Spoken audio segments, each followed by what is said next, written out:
ప్రభుత్వ ఆస్తులను తన సొంత ప్రయోజనాల కోసం ఈ రోజు విచ్చలవిడిగా విలాసవంతమైన బంగ్లాలు కట్టుకొని ప్రజల సొమ్ముని ఎంత నిర్వీర్యం చేస్తున్నారో ఈ జగన్ రెడ్డి ప్రతి ఒక్కరు కూడా తెలుసుకోవాలి. 5 కూడా ప్రజల్లోకి తీసుకెళ్లి ఎక్కడైతే జగన్ రెడ్డి అరాచకాలు అవినీతి చేస్తారో ప్రతిదీ బయట పెట్టి అత్యంత కిరాతకంగా అత్యంత కఠినంగా శిక్ష పడేటట్టు మేము తెలుగు మహిళల ద్వారా ఈరోజు డిమాండ్ చేస్తున్నాం.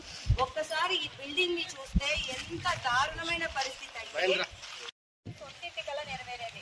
జగన్మోహన్ రెడ్డి నువ్వు చేసిన అవినీతినంతా కూడా బయటికి తీసుకొని వచ్చి నీకు కఠినమైన శిక్ష పడేలాగా తెలుగు మహిళలందరూ కూడా చేస్తామని మేము సభాముఖంగా చెప్తున్నాం.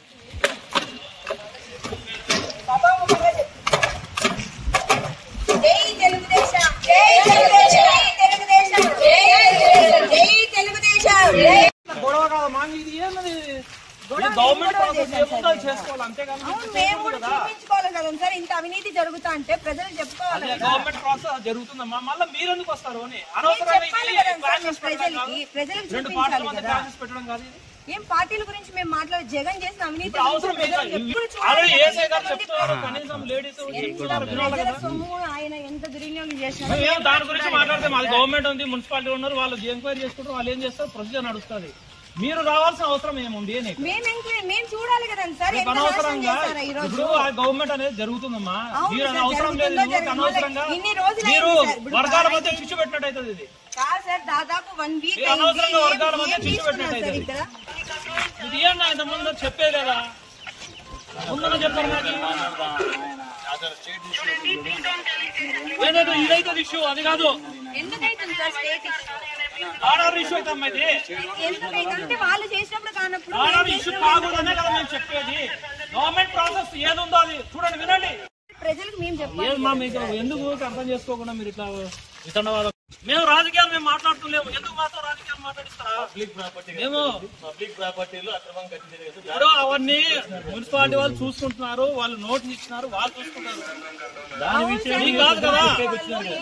విన్నారా? పక్కనే ఎస్పీ గారు మాట్లాడినారు, విన్నారా? ఎట్లా చేశారంటే యూజ్లెస్ ఫెలో చేస్తా ఉన్నా అక్కడ రాయింది ఒక మాట. ఇంకా ఎవరు వాళ్ళ మాట చెప్పండి. మీరెంతసేపు మీ వీడియోలు చూసుకుంటున్నారు కానీ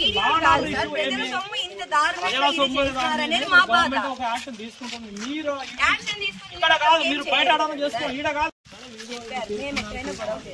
గొడవ అయ్యేది మా అంతకన్నా ఎక్కువ కదా. ఇది చెప్పులు దండ గొడవ కన్నా ఎక్కువ కదా. నువ్వు నీ ఇంటికాడ చేసుకోపో, ఈడ కాదు.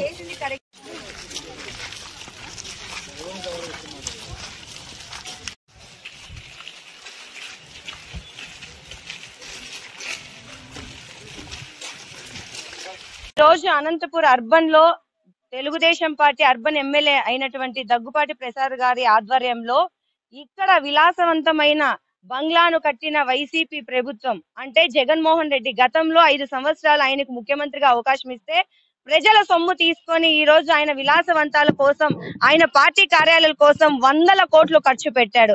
అంటే జగన్ రెడ్డి నీకు అధికారం ఇచ్చింది ప్రజల సొమ్ముతో నీ సొంత ప్రయోజనాలు చేసుకోవడానికా అని మేము ఈ రోజు నిలదీస్తున్నాం. ఇవే 100 కోట్లు టిట్కో ఇళ్లకి నువ్వు ఖర్చు పెట్టింటే ఎంతో మంది నిరుపేదలకు ఈ రోజు సొంత ఇల్లు వచ్చే ఉండేది. ఆ రోజు చంద్రబాబు నాయుడు గారికి మంచి పేరు వస్తుందని టిట్కో ఇళ్లను నిర్వీర్యం చేసి పడేశావు. ఈ రోజు నీ విలాసవంతమైన బంగ్లాల కోసం ఎన్నో కోట్ల ప్రజా సొమ్ముని నాశనం చేశావే. ఇదంతా ఎవరి సొమ్ము అనుకుంటున్నావు జగన్ రెడ్డి? ఇలాంటి భూ కబ్జాలు ఇలాంటి అవినీతి ఎన్ని చేశాడో ఈ జగన్ రెడ్డి అవన్నీ కూడా తెలుగుదేశం పార్టీ బయటికి తీసి కఠినమైన శిక్ష పడేలాగా అధికారులకైతే ఏమి జగన్మోహన్ రెడ్డికి అయితే ఏమి ఎవరైతే ఇలాంటి కుంభకోణాల్లో ఉన్నారో ప్రతి ఒక్కరికి కూడా శిక్ష పడేలాగా ప్రభుత్వం చూసుకోవాలి. చంద్రబాబు గారు మీకు ఒకటే కోరుతున్నాం, అలాగే ఉప ముఖ్యమంత్రి పవన్ కళ్యాణ్ గారికి కూడా మేము ఒకటే కోరుతున్నాం, ప్రజల సొమ్మును నాశనం చేసిన ఏ ఒక్కరిని కూడా వదిలిపెట్టద్దండి.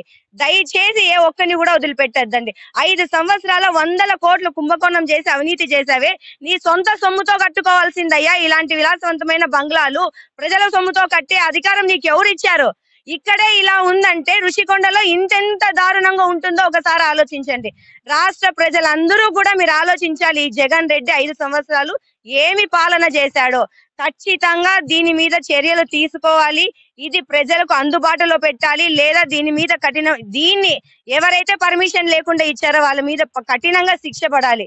జగన్మోహన్ రెడ్డి అవినీతి అంతా కూడా బయటికి రావాలి. జై తెలుగుదేశం, జై చంద్రబాబు.